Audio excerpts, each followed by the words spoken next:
shown that the benefits of meditation have many wonderful effects on our everyday living.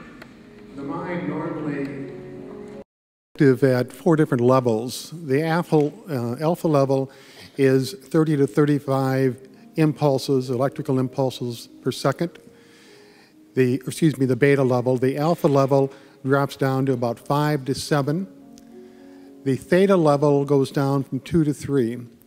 So when you go into meditation, the intent is to move down to that alpha theta level, because it increases clarity, increases perception, it increases relaxation, it opens us up for the lesson that's about to follow. So we are going to try doing the meditation before the lesson for a while to see how that works. I now invite you to make yourself comfortable. Take a deep breath, pause for a moment, then slowly exhale.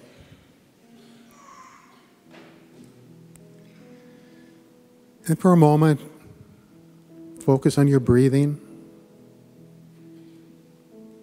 Allow your breathing to slow down, and as you do, your mind slows down. The thoughts begin to slow down. And we get to experience that space between the thoughts where there is true serenity.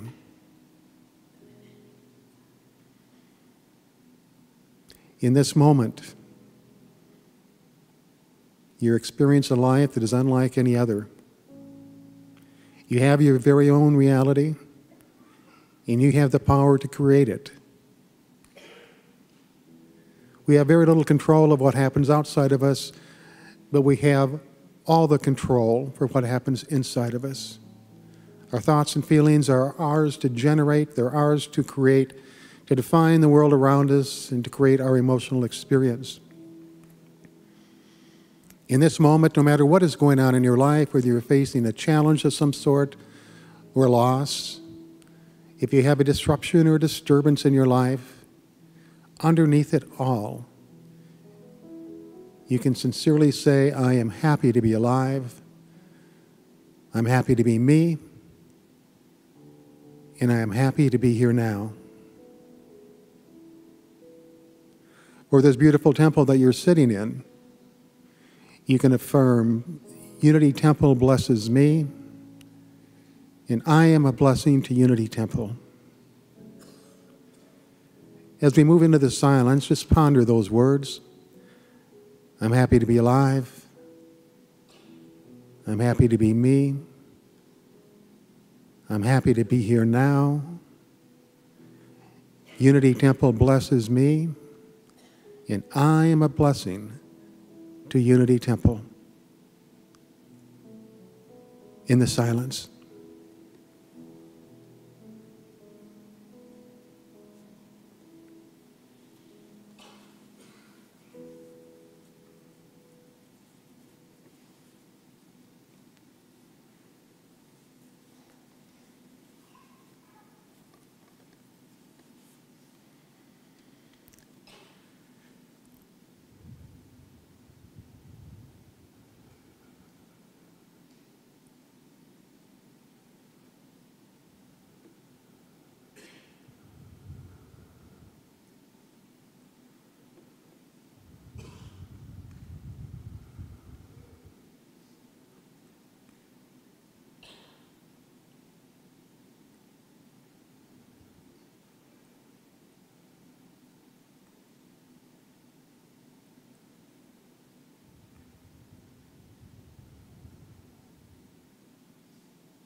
The true purpose of meditation is to be at peace with what is.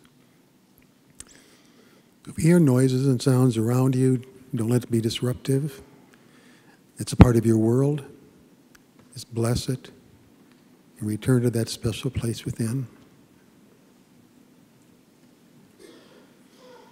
We now begin to move back to this time and this place. And we do so with the true feeling of being happy to be alive, happy to be the person that you are, and happy to be here in this moment.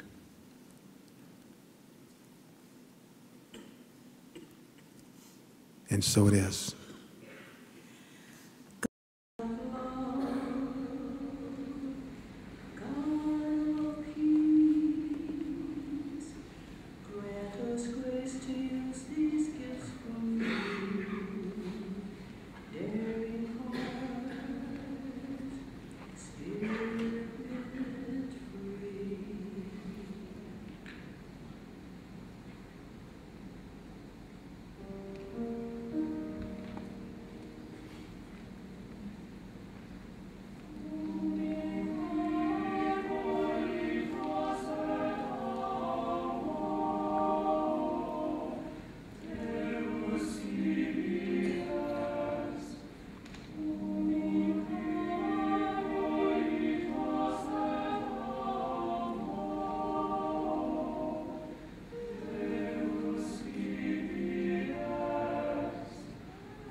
This new order of service that we're doing today, it has a particular movement to it, and it is U-shaped.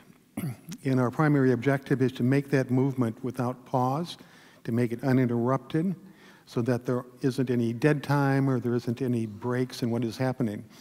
It begins at somewhat of a high-spirited tone with Millie's beginning song, And then the choir comes into the processional and begins to move down, and the very bottom of the U is the silence of the meditation. From that point, it begins to move up again with the talk, a piece of music, and the peace song at the end. So we're going to try this and see how it works. So far, so good. As I was watching the choir proceed in, I was reminded of the time my son played one of the wise men at the church Christmas pageant. And he was the wise man that brought gold to the little baby Jesus. And as he came on the stage, he had a bowl of gold glitter. He tripped and went all over Jesus. I quietly snuck out the back, and anyway, there's a lot of tensity to it, you know? It's like I just want everything to work good, and at the same time, whatever happens, that's okay too, because that's what life is. You know, many of you here are facing challenges right now. You've got problems in your life. I was with 3 friends this week, and they all lost a dear loved one. Chip, our cinematographer, lost his father. Donna Johnson lost her sister. Bill Gautreaux lost his sister. And those are sad times, but that is life. And I honestly believe underneath it all, we can always say, I am happy to be alive. I'm happy to be me. I'm happy to be here now. Now, I'm not always happy. Things happen in my life that I'm not happy with. There's conditions of my life that I'm not happy with. There's situations in the world that I'm not happy with, and I'm sure many of you can say exactly the same thing. It's okay to be upset or disturbed with another person's behavior. It's okay to be sad and mourn the loss of something that you really cherished. It's okay to be upset and hurt when you're facing a setback. But that is life happening out here. Inside, you can always be happy to be alive. You can always be happy to be the person that you are. And you can always be happy to be in the moment where you are at any given time. Now, I can say that with quite certainty because of what it took to bring you here today, what it took to give you life. The atoms in your body are the very foundation of your physicality. They are the essence of your being. And those atoms have been on a journey for 14 billion years. The very atoms that are in your body. In the beginning, there was nothing. There was no light, there was no space, there was no time. There's nothing at all, just a void, a vast emptiness. And then something happened. We don't know how, we don't know why, we don't know what the cause was, but something happened. There was a big bang. And in a flash, just like that, the universe was created. And it began to expand. The universe was filled with particles of 2 different types. One was a particle of matter, and one was a particle of antimatter. The particle of matter had one energetic charge to it. The particle of antimatter had a different energetic charge to it, and they were opposites. So when the matter and the antimatter came together, poof, just like that, they would explode like a firecracker, and they would cease to exist. This was happening all over the universe. Things were popping out of existence. The particles of matter were obliterating each other. Now, it would seem safe to assume that if this continues, eventually the universe is going to go back to being nothing at all, that the matter will extinguish each other. But nature was biased to the particles of matter. For every billion particles of antimatter, there was 1,000,000,001 particles of matter. So when it was all said and done, the 1 in a billion particles of matter survived, and they went on to congregate and join together and create atoms. And then for the next 10 billion years, the atoms went on and they congregated and they created stars, huge nova stars, colossal stars that grew so big and were so filled with energy that they couldn't contain it. And the stars blew up and spewed stardust throughout the universe. And miraculously, the atoms survived. The atoms once again began to congregate together. And about 4 billion years ago, our solar system was formed, by those very atoms that were there at the Big Bang. Our solar system is like our neighborhood, so to speak. There's millions of them in the universe, but ours is special because as far as we know, it's the only solar system that has life.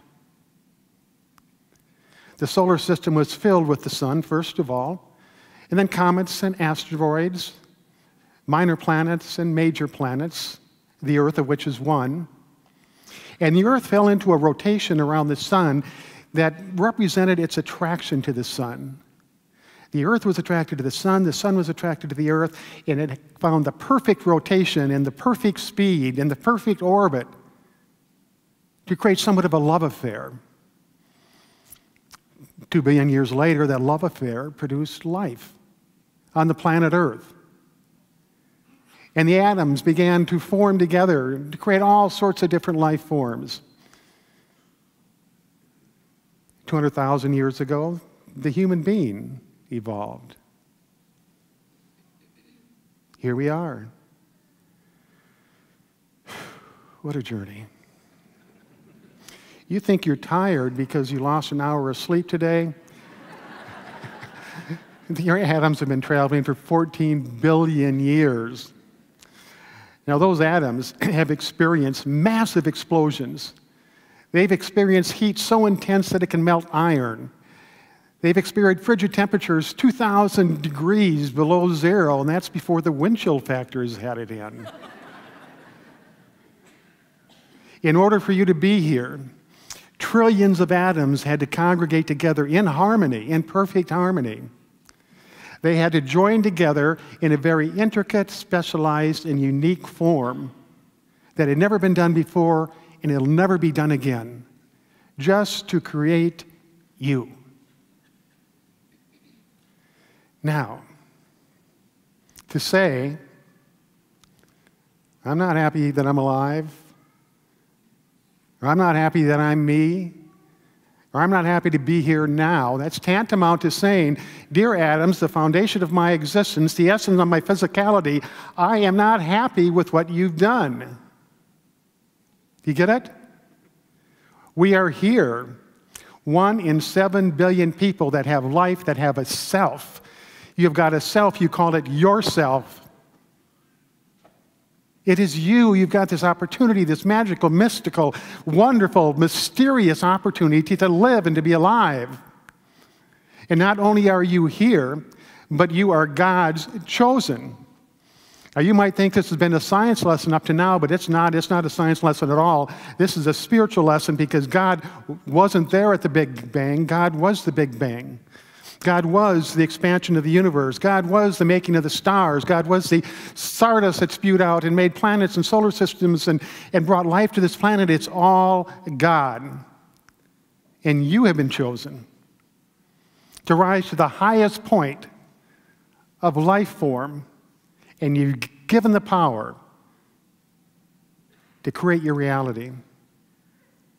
You and only you can do that for yourself. You create your reality. Now, we don't have a lot of control about what happens out there. Life happens on its own course. People live on their own course. Very little can we do to control what's out there, but in here we have all the control that there is. And right now, in this very moment, you are creating your reality. You're choosing the thoughts, you're choosing the feelings that you want to experience in this moment. When you're driving down the street and you get in a traffic jam or somebody bumps into the back of you or something, you create that emotional experience, and that's what your reality is. Your reality is nothing more than an emotional experience that you have created. Your entire life is like a golden thread that weaves together all the emotional experiences that you have, and that's your life. And after a certain age, you began to create it all.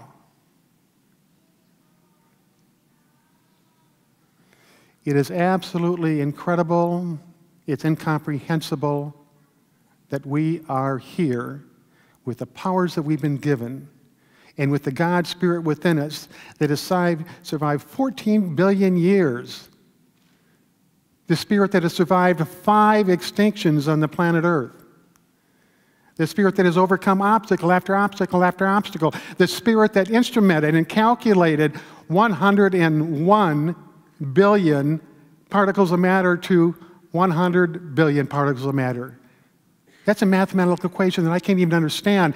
It's like if you take particles of matter, and think of this as a particle of matter as salt, a grain of salt, and particle of matter, antimatter, as a speck of pepper.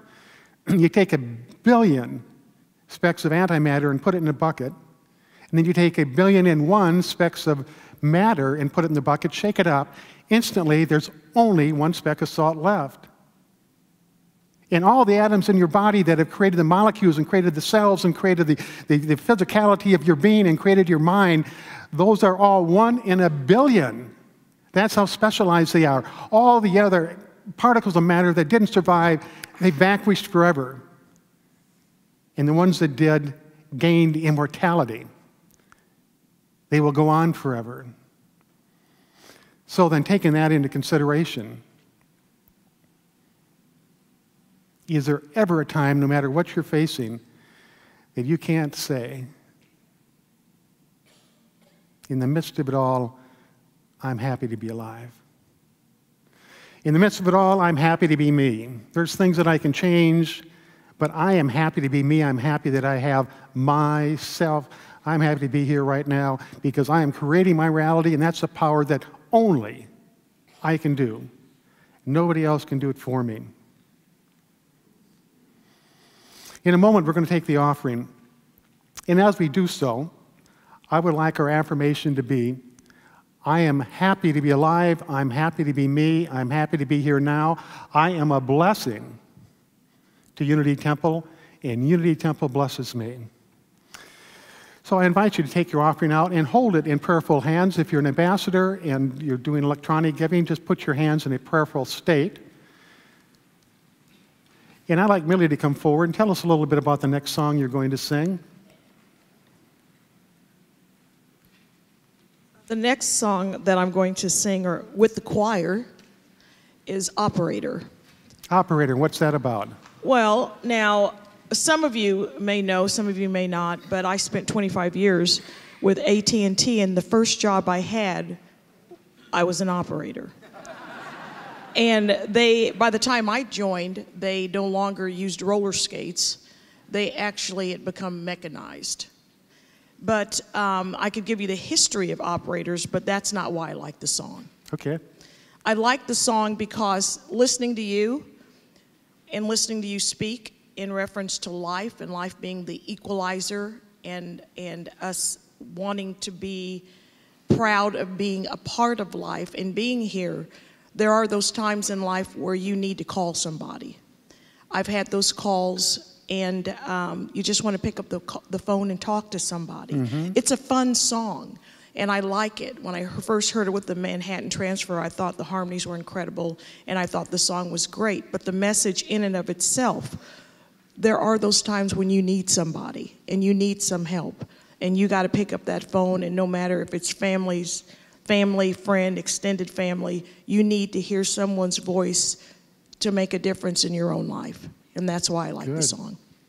So before we hear her song, please repeat after me our affirmation. I am happy to be alive. I am happy to be me. I am happy to be here now. Unity Temple blesses me. And I am a blessing to Unity Temple. Thank you, God.